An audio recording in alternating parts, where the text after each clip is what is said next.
Olá, meus queridos, tudo bom com vocês? Para quem não me conhece, meu nome é Aline e eu tô começando mais um vlog. Bom, pessoal, no vlog de hoje eu gravei alguns takes para vocês de leitura, mas esqueci de. Na verdade, eu não tive tempo de gravar a introdução do vlog.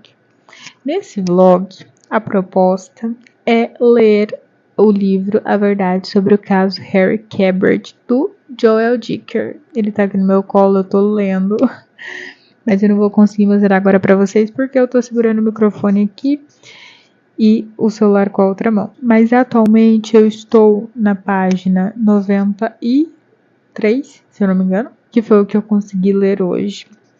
A minha ideia, a princípio, era fazer uma maratona 24 horas para ler o livro inteiro durante 24 horas. Mas hoje é segunda-feira e eu não consegui só ler. Eu tinha outras coisas para fazer, enfim, de trabalho, responsabilidades, enfim, não dava para simplesmente ficar só lendo, apesar de querer muito. Eu tô bem interessada na história. Fazia muito tempo que um livro não me deixava tão intrigada e tão interessada quanto esse livro tem me deixado. Eu pretendo ler mais um capítulo do livro, que vai até a página 114, se eu não me engano. E eu vou gravar para vocês um vlog de leitura desse livro, porque é o meu primeiro contato com o autor. E eu ouvi falar sobre esse livro há uns 6 anos atrás, mais ou menos, 6, 7 anos atrás, não me lembro. E eu já tinha ficado interessada, mas passou-se os anos e eu não li, enfim. E surgiu a oportunidade de ter o livro na última semana. E eu decidi pegar para ler, porque o autor foi publicando outras obras e foi muito elogiado, ele é muito elogiado por várias pessoas. Muita gente que tem gostos literários muito parecidos com os meus gostam muito do autor. E eu confesso que eu tenho gostado muito da história. Eu venho atualizar vocês, contar um pouco sobre a história, para quem não conhece. Apesar de que é bastante interessante ir para o livro sem conhecer muito sobre a história, que foi como eu fui. Eu tô descobrindo as coisas, não conheço muita coisa. Eu sabia o enredo muito básico, assim, e eu, pra ser bem sincera com vocês, eu nem me lembrava direito do enredo básico do livro, mas queria dizer pra vocês que eu tô bem interessada, bem intrigada. Eu quero muito entender o que aconteceu com a menina, porque, pra quem não sabe, é um suspense, uma espécie de investigação, assim, mais ou menos tem um crime envolvido. E o Harry Cabert, eu não sei falar direito, ele supostamente está envolvido ou não com esse crime. Tem também uma questão moral bem polêmica relacionada ao Harry ter se apaixonado e se relacionado com uma menina de 15 anos quando ele tinha 34, 35, e é justamente essa menina que some, desaparece, depois é encontrada morta, né, encontrado o corpo enterrado no jardim dele com o manuscrito de um dos livros mais famosos que ele escreveu, porque ele é um escritor muito famoso. E a gente está acompanhando essa história sob o ponto de vista de um ex-aluno dele que se torna amigo dele e também é escritor. Eu não poderia dizer que o narrador ele é 100% confiável por algumas questões, mas eu diria que pela relação íntima que ele tem com o Harry Cabert, ele não é um narrador 100% confiável, apesar de ele estar sendo bastante honesto, diria eu assim, sobre fatos do passado. Mas eu posso estar enganada também, não sei. Eu tô só na página 93, são devaneios que me veio na cabeça conforme eu fui lendo. Mas eu vou atualizando vocês. Amanhã eu falo com mais detalhes, com mais calma sobre as minhas impressões e, enfim. É isso, eu só precisava introduzir o vlog porque só tinham trechos soltos de leitura.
Queridos, hoje é segunda-feira, completa-se uma semana do vlog de leitura desse livro aqui.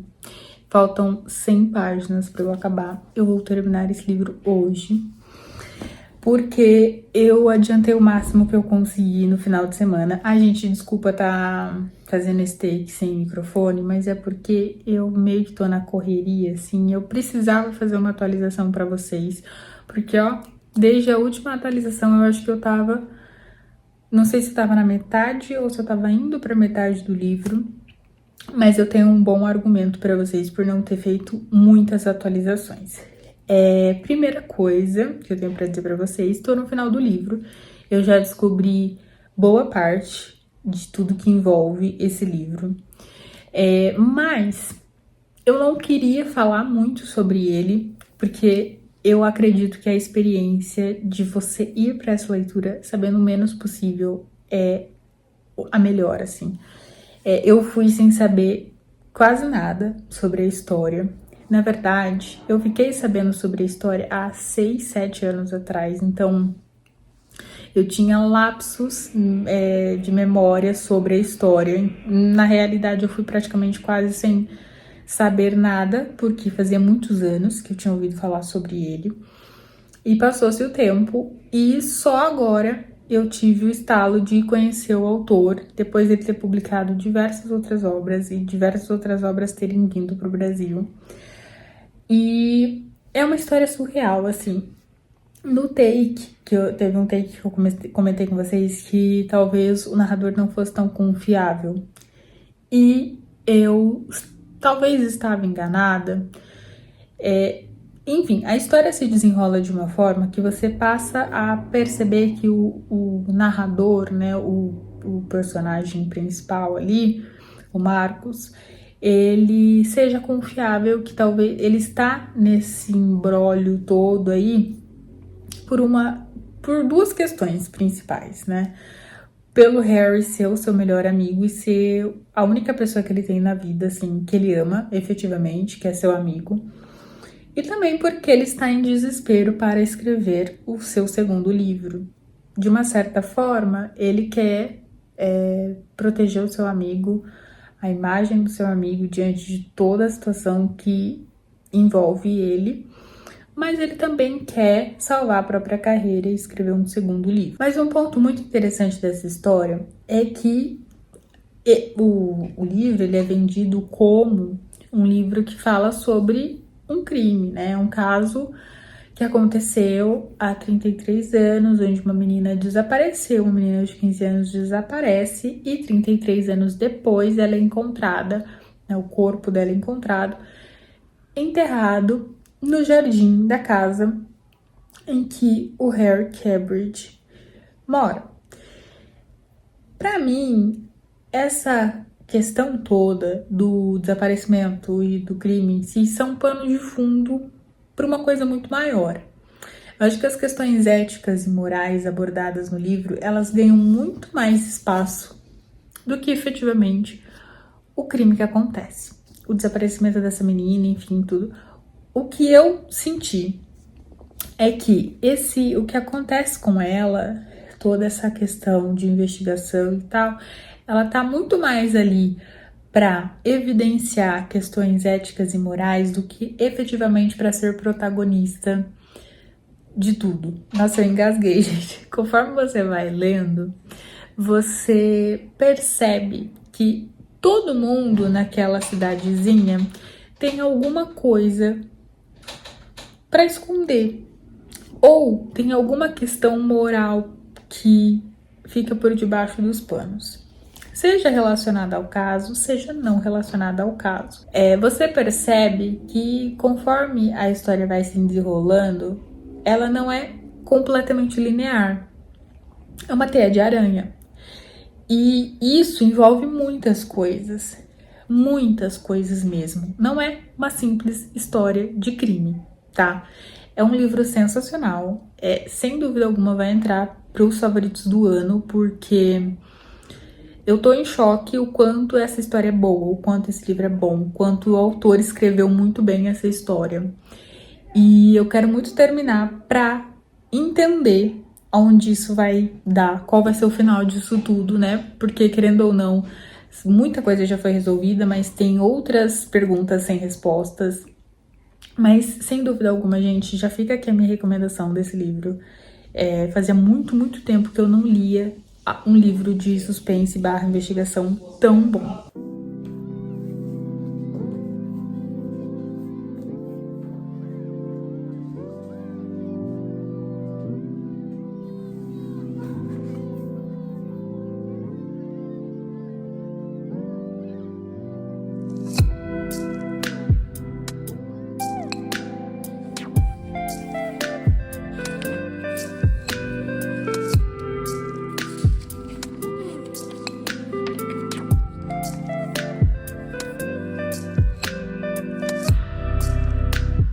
Queridos, vim finalizar o vlog de leitura de A Verdade sobre o Caso Harry Cabridge. Sem dúvida alguma, foi a primeira experiência incrível com o autor. Eu imaginava que eu iria gostar, porque muitas pessoas que têm gostos parecidos com os meus literários gostaram muito do livro, e eu sempre vi o autor ser muito elogiado, a escrita do autor, as histórias, enfim. Então, eu tinha uma noção de que eu iria gostar do livro, mas eu não fazia ideia de que seria uma leitura tão surreal e que, sem dúvida alguma, entrou para os favoritos do ano. É um livro que vale muito a pena, é um livro com muitas camadas. Como eu falei no take anterior, eu acredito eu, porque eu terminei ele ontem. Eu só não finalizei o vlog ontem porque tava muito tarde, eu já tava muito cansada, porque foi um dia extremamente corrido. Mas eu terminei ele ontem, por volta de 11h30 da noite, mais ou menos. E é um livro que tem muitas camadas, é uma teia de aranha, assim, que você começa a ver muitas coisas se conectando. E no final das contas, se eu pudesse dizer uma coisa pra vocês, é que existe sim a questão do crime, existe sim a questão do desaparecimento da garota, mas para além disso, é um livro com muitas discussões morais, sobre questões morais, sobre ética, sobre o que a sociedade coloca como o que é moral e o que não é, o que a gente aceita, o que aos nossos olhos soa como algo normal. O que eu vou falar aqui pra vocês não é spoiler, tá? Aqui atrás do livro. Mas o Harry Cabridge, ele se apaixona na década de 70, em 1975, quando ele vai para a cidadezinha de Aurora. Ele se apaixona por uma menina que tem 15 anos e é justamente essa menina que inspira ele a escrever. Quando a gente fala sobre essa paixão... e ele tem por volta de 30 e poucos anos quando ele se apaixona por ela. Então, quando a gente fala sobre esse tipo de sentimento que uma pessoa adulta, depois dos 30 anos, por uma menina de 15, a gente entra em muitos debates morais, em muitas questões de experiência, de psicológico, até de legalidade, inclusive, porque no livro fala-se também que é crime o que ele gostaria de viver com ela. Mas afastando a questão burocrática da legalidade, a gente falando sobre questões morais de construção de sociedade, a sociedade passa por um período onde se normaliza esse tipo de relacionamento, inclusive algumas sociedades ainda normalizam esse tipo de relacionamento, mas a gente entra num período social em que esse tipo de relação não é mais aceita. Então, o livro ele vai abordar 1975, numa cidade pequena dos Estados Unidos, com pessoas muito conservadoras, óbvio, primeiro pela questão da época e segundo por ser uma cidade pequena ainda, com o cristianismo bastante enraizado nessa cidade. Essa menina, ela é filha do reverendo da cidadezinha. Então, a gente tem muitas questões, muitas camadas que permeiam não só essa relação. Eu falo pra vocês uma coisa, tem a discussão moral sobre essa questão da idade e dessa questão do amor proibido entre esses dois, mas para além disso, para além do desaparecimento dela, a gente tem uma questão de moralidade gigantesca sobre diversas outras coisas e diversos outros personagens. Não só de moralidade, como também de ética. A gente vai discutir aqui sobre várias falas e discursos e coisas relacionadas à ética, porque existe uma diferença, porque a moral ela é construída a partir dos costumes sociais, né? A partir de como a sociedade se comporta é construída a moral. A ética é aquilo que é construído com base na dignidade humana. Então, o que é ético, ele não pode e não deve sucumbir à forma como a sociedade se relaciona.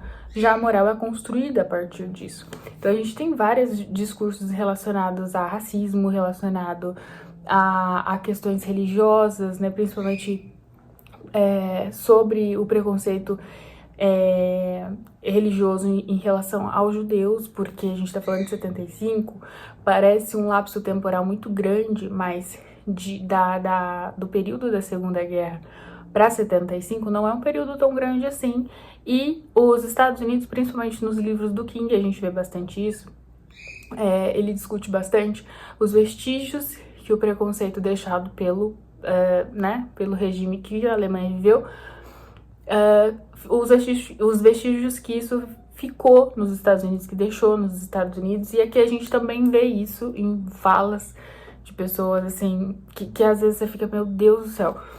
Em outro momento, em outro tempo, no mesmo lugar, a gente tem 2008, o lapso temporal, né? 75 é quando acontece o desaparecimento e 2008 é o momento em que o escritor Marcos vai até a cidadezinha para escrever o seu segundo livro. Em 2008, a gente já percebe que muitas dessas questões éticas permaneceram dentro dessa cidadezinha, mesmo o tempo passando, mesmo as pessoas envelhecendo, porque é aquela coisa, se tem a ideia de que todas as pessoas envelhecem e continuam sábias. O ponto é, se você foi um jovem que sem grande instrução, com a mente extremamente fechada, sem abertura nenhuma para qualquer conhecimento diverso daquilo que você convive, você vai envelhecer dessa forma. E o autor mostra isso em 2008. Inclusive, a gente percebe o autor falando bastante sobre a corrida presidencial, e nesse período foi quando o Barack Obama ele se torna presidente dos Estados Unidos. E aí a gente tem a questão de novo a gente volta para a questão do racismo, sendo discutido como ele sendo um candidato democrata, sendo o primeiro presidente negro, enfim. Todas essas questões você percebe que questões éticas não deixaram de estar ali, né, povoando aquela cidadezinha. E então, gente, assim, preparem-se para um livro surreal, assim, uma escrita muito fluida, é uma leitura muito gostosa, muito envolvente. Vocês vão ficar muito interessados pela história, porque a cada capítulo o autor deixa uma pontinha, uma coisinha ali para te fisgar para o próximo capítulo, para você querer entender. Quando você começa a perceber que isso é uma grande teia, que tudo se conecta, que tudo se interliga, que existem coisas assim inimagináveis em volta de uma coisa que parecia simples, né? Uma coisa... Ai, gente, acabou a bateria do meu telefone. Mas como eu tava falando, parece um enredo muito corriqueiro dos livros de suspense, thrillers investigativos, de que a pessoa ela desaparece e anos depois, décadas depois, é encontrado o corpo dela, e aí como inicia-se a investigação. Aqui a gente tem isso, mas também tem questões sociais sendo abordadas, a gente tem questões morais, faz a gente refletir sobre essas questões, discutir sobre isso. Eu quero muito que os meus amigos leiam esse livro, porque eu quero muito saber o que eles acharam, eu quero muito discutir com eles a história, porque se a pessoa não leu, eu vou dar spoiler. E, gente, esse livro é o tipo de livro que o spoiler acaba com a experiência de leitura, completamente. Então tem tudo isso, tem o enredo conhecido, né, pelos leitores aí de suspense, de thriller investigativo, mas tem muito mais do que isso. Eu acredito que o autor, ele ganha muito, enriquece muito a história dele quando ele não fica no esqueleto básico do thriller investigativo. Ele ganha quando ele desenvolve os seus personagens, quando ele foca nos seus personagens, nas tramas e nos dramas desses personagens, quando ele coloca ali junto à investigação do desaparecimento o processo de escrita do Marcos e também o processo dele de aprendizagem sobre escrita com Harry Cabridge. E, em contrapartida, nós temos mini plots acontecendo ali para prender o leitor e o grande plot, e que eu julgo que esse grande plot ele vai acontecendo. E também foi uma coisa que me deixou muito surpresa, positivamente surpresa, que é o grande plot ir acontecendo de uma forma que você fica tipo assim, gente, o que é que foi que eu perdi? Sendo que a ideia do autor não é entregar tudo de mão beijada, o plot em si, tudo de mão beijada, não. É ir entregando, ir te dando esse plot, assim. Você começa, sei lá, no capítulo X acontece isso, aí no capítulo Y ele volta e aí acontece mais alguma coisa que complementa o início do plot, enfim. Eu tô tentando falar de maneira enigmática para não dar spoiler para vocês, porque realmente esse é um livro que vale muito a pena a leitura, e vale muito a pena a leitura sem nenhum spoiler, sem saber de grandes coisas. Saibam que é um livro que tem muitas camadas e que vale muito a pena, gente. Estou indo nessa porque o meu celular está morrendo. E eu preciso finalizar e editar esse vlog para postar para vocês hoje, que é terça-feira. Quero que vocês assistam o quanto antes, porque eu ainda pretendo gravar uma maratona 24 horas para vocês. Ainda tô estudando como que vai ser, como que vai acontecer, mas eu pretendo gravar ou esse final de semana, ou enfim, tô tentando organizar. Então, deixo aí pra vocês o spoiler. É isso, pessoal. Espero muito que vocês tenham gostado do vlog. Se você gostou, clique em gostei pra mim. Se você me conheceu através desse vlog de leitura, cogite se inscrever no canal e comenta aqui embaixo se você já leu o livro, se você não leu, se você ficou interessado em ler, ou comenta só um emoji. O comentário de vocês ajuda muito a entrega do vídeo. Um beijo e até o próximo vídeo.